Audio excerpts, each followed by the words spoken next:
Hello प्यारे बच्चों। बेटा लास्ट टाइम हमने electric circuit and it's component discuss किए थे। ठीक है, इलेक्ट्रिक सर्किट क्या होता है और उसके कंपोनेंट कौन कौन से हम यूज करते हैं उसमें वो डिस्कस किया था। उससे प्रीवियस लेक्चर में बेटा हमने न्यूमेरिकल सोल्व किए थे और जो लास्ट न्यूमेरिकल था हमारे पास, जो लास्ट न्यूमेरिकल था बेटा उसमें हमने शायद ये डिस्कस किया था कि आपके पास 10 वोल्ट है किसी भी पॉइंट पर और ये 0 वोल्ट है। ठीक है, ठीक है। तो जो करंट है, करंट फ्लो कहाँ से कहाँ करेगा, higher potential to lower potential. यही क्या था, मान लो यहाँ जो करंट की वैल्यू थी वो 1 एम्पियर थी। ठीक है, 1 एम्पियर थी। इसी तरह हमने क्या किया, हमने वोल्टेज डिफरेंस को बढ़ा दिया था, यहाँ 100 वोल्ट किया था, 100 वोल्ट किया था। ठीक है, और यहाँ 0 वोल्ट था। तो हमने देखा ये 10 टाइम्स इंक्रीज हो गया था, 10 एम्पियर हो गया था।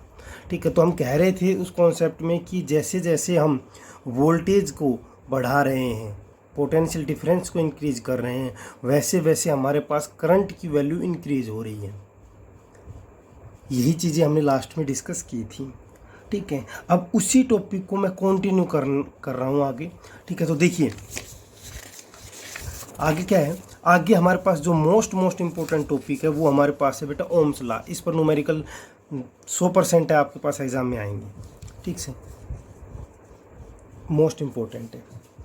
तो देखिए क्या है, ओम्स लॉ ने क्या कहा हमारे पास, ओम्स साइंटिस्ट का नाम बेटा, ओम्स ने कहा कि हमारे पास कि जैसे जैसे हम पोटेंशियल को इंक्रीज कर रहे हैं हमारे पास करंट की वैल्यू इंक्रीज हो रही है, लेकिन कुछ टर्म एंड कंडीशन उन्होंने इन्वॉल्व कर दी। वहाँ पर उन्होंने क्या कहा कि जो टेम्परेचर है वो कांस्टेंट रहना चाहिए, all physical condition remain same, सभी फिजिकल कंडीशंस है वो सभी की सभी सेम अप्लाई कर दो। तो आपके पास क्या होगा, तो आपके पास पोटेंशियल डिफरेंस जो होगा end of the conductor is directly proportional to current flowing in the conductor. इसका मतलब क्या हुआ, इसका मतलब ये हुआ बेटा कि जैसे जैसे हम पोटेंशियल ज़्यादा अप्लाई करेंगे उतना ही करंट हमारे पास ज़्यादा आएगा। पोटेंशियल डिफरेंस के डायरेक्टली प्रोपोर्शनल आ गया करंट। ठीक है, तो देखिए अब इसकी स्टेटमेंट देखते हैं। Del V directly proportional to I in a conductor, temperature is equal to constant, temperature constant है बेटा, all physical condition remain same, then the potential difference across the end of conductor is directly proportional to current flowing in the conductor. Directly proportional किसके आ गया, current के आ गया। More is the potential difference, more is the current. कह रहा है कि जितना ज़्यादा हम पोटेंशियल डिफरेंस अप्लाई करेंगे उतना ही ज़्यादा हमारे पास करंट आएगा। तो del V is equal to I R, R क्या है, आर यहाँ पर रेजिस्टेंस है और ये क्या है हमारे पास, कांस्टेंट है। कांस्टेंट बोल रहा हूँ बेटा मैं, आर कांस्टेंट, ध्यान रखना आर कांस्टेंट। तो V is equal to I R, del V क्या है, पोटेंशियल डिफरेंस है, आई क्या है, करंट है, आर रेजिस्टेंस है, ये कांस्टेंट रहेगा। ठीक है, अब देखिए एग्जांपल से समझिए। एग्जांपल क्या है, मान लो मेरे पास ये एक कंडक्टर है, ये एक कंडक्टर है।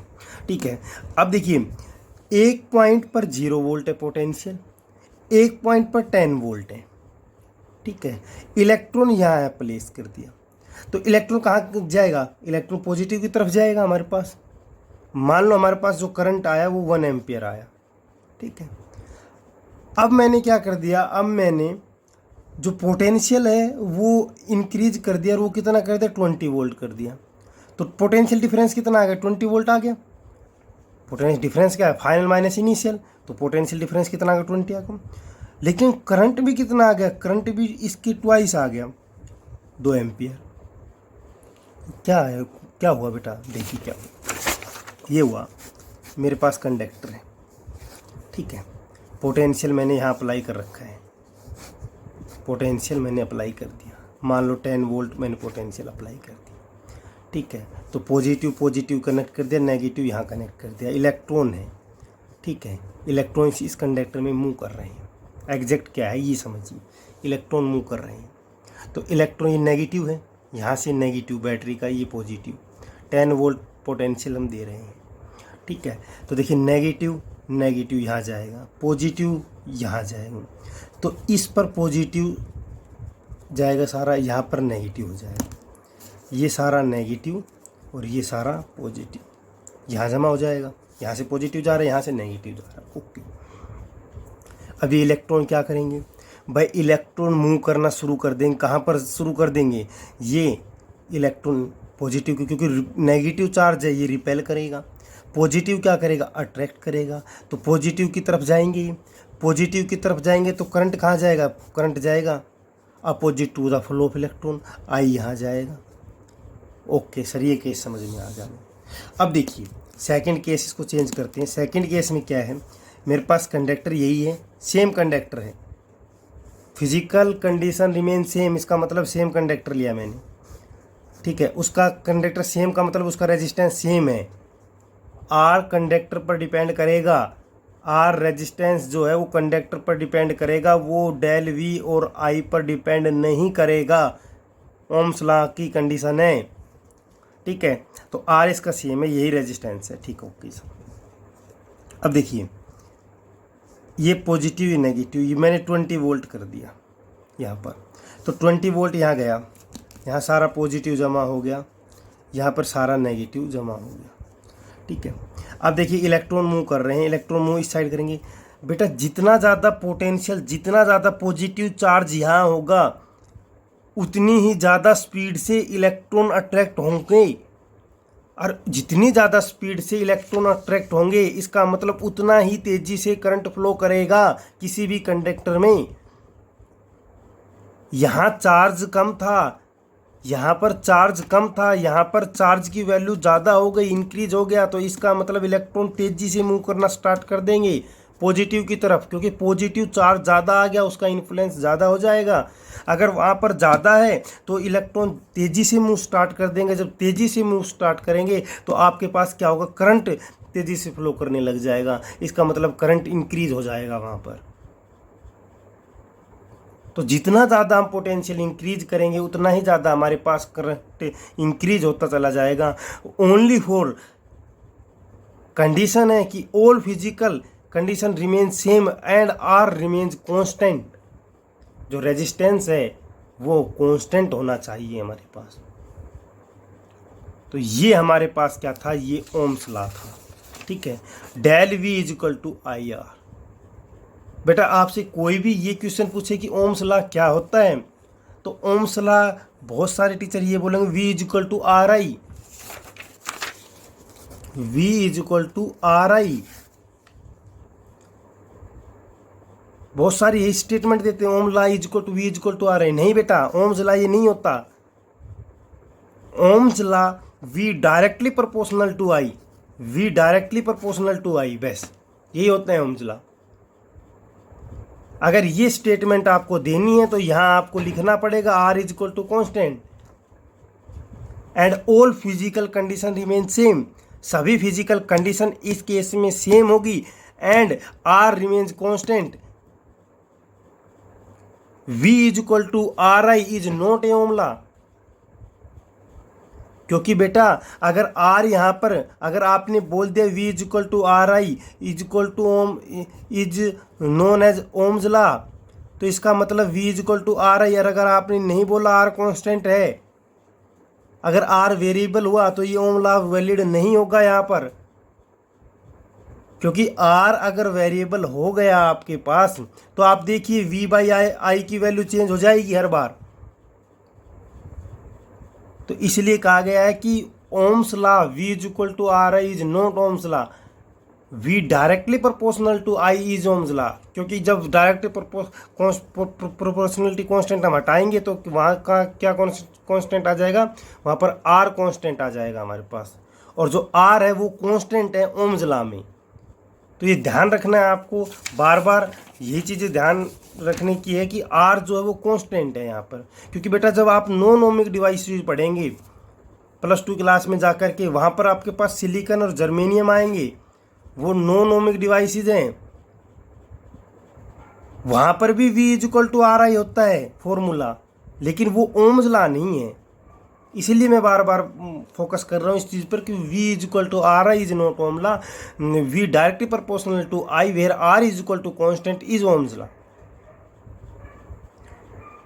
तो देखिए, अब मैंने दोनों एग्जाम्पल लिए आपके सामने, तो मैंने क्या कहा यहाँ पर देखिए, जैसे 10 वोल्ट था तो पोटेंशियल डिफरेंस 10 वोल्ट आ गया और करंट मेरे पास कितना आ गया, 1 एम्पियर आ गया। यहाँ इंक्रीज कर दिया, इंक्रीज का मतलब मैंने समझा दिया क्या इंक्रीज हो रहा है, वहाँ पॉजिटिव चार्ज की वैल्यू इंक्रीज होगी। जब चार्ज की वैल्यू जब इंक्रीज होगी तो इलेक्ट्रॉन चार्ज की पॉजिटिव की तरफ क्या करेंगे, अट्रैक्ट करेंगे, तेज़ी से फ्लो करना शुरू कर देंगे, तो करंट की वैल्यू इंक्रीज हो जाएगी। इसका मतलब यहाँ इंक्रीज हो गई।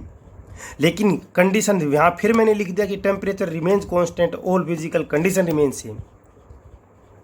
अब देखिए V और I में ग्राफ देखिए, V और I में ग्राफ आपके पास यहीं से मैंने ग्राफ बना दिया। 10 वोल्ट था तो 1 एम्पियर आया, 20 वोल्ट था तो 2 एम्पियर आया, इसी तरह 30 वोल्ट आएगा 3 एम्पियर, 40 वोल्ट आएगा तो 4 एम्पियर।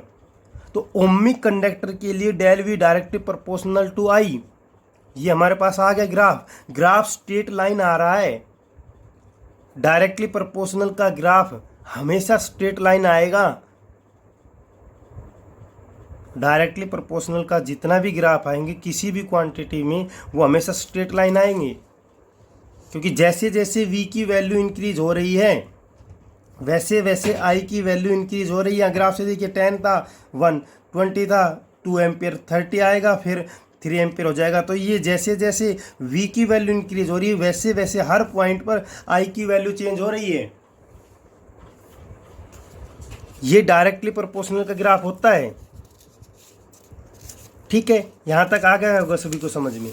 अब देखिए आगे क्या है, आगे V directly proportional to I, तो del V = IR, resistance constant for a given conductor, R = del V upon I।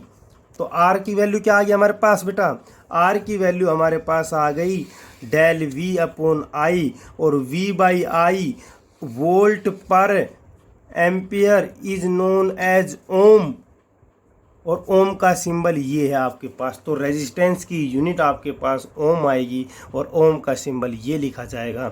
अगर आपके पास 5 ओम लिखना है तो 5 और ओम का सिंबल ये, इसका मतलब ये रेजिस्टेंस की वैल्यू गिवन है। अब ये मैंने लिख दिया पॉइंट में, मोस्ट इंपॉर्टेंट पॉइंट है आपके लिए। R depend on conductor, R सिर्फ कंडक्टर पर डिपेंड करेगा, आर सिर्फ कंडक्टर पर डिपेंड करेगा। हर कंडक्टर के लिए आर की वैल्यू अलग होती है। R does not depend on del V और I, डेल V और I पर डिपेंड नहीं करता। आर हमेशा डिपेंड किस पर करेगा, आर कंडक्टर पर डिपेंड करेगा। और हर एक कंडक्टर के लिए आर की वैल्यू क्या होती है, अलग अलग होती है। अब आपके पास क्वेश्चन है कि slope of del V versus I, इसकी स्लोप क्या आएगी। तो देखिए डेल V वर्सेस I की स्लोप क्या होती है बेटा, आप ग्राफ बनाइए तो डेल V और I, जैसे जैसे I इंक्रीज होगा V इंक्रीज होगा, स्ट्रेट लाइन ग्राफ आया।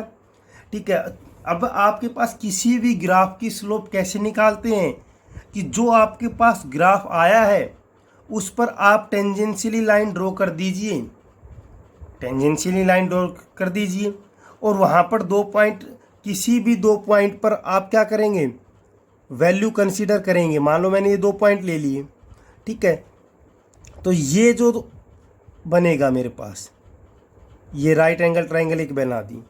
ठीक है, ये राइट एंगल पर ट्रायंगल बना दी। ठीक है, यहाँ पर वैल्यू लिख देंगे, ये ऐसे मिला दीजिए।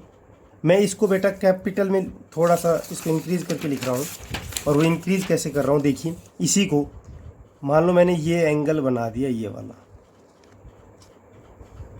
ठीक है, ये स्मॉल जो ट्रायंगल है इसको मैंने कंप्लीट लिख लिया। ठीक है, तो अब देखिए यहाँ पर जो वैल्यू है, ये वैल्यू क्या है, ये y2 मान लो, ये y1 मान लो, तो y2 और ये y1, यही होगी ना। यहाँ पर जो वैल्यू आएगी इसकी, तो देखिए डाउनवर्ड में क्या है, ये है I1 और ये है I2, यही है ना।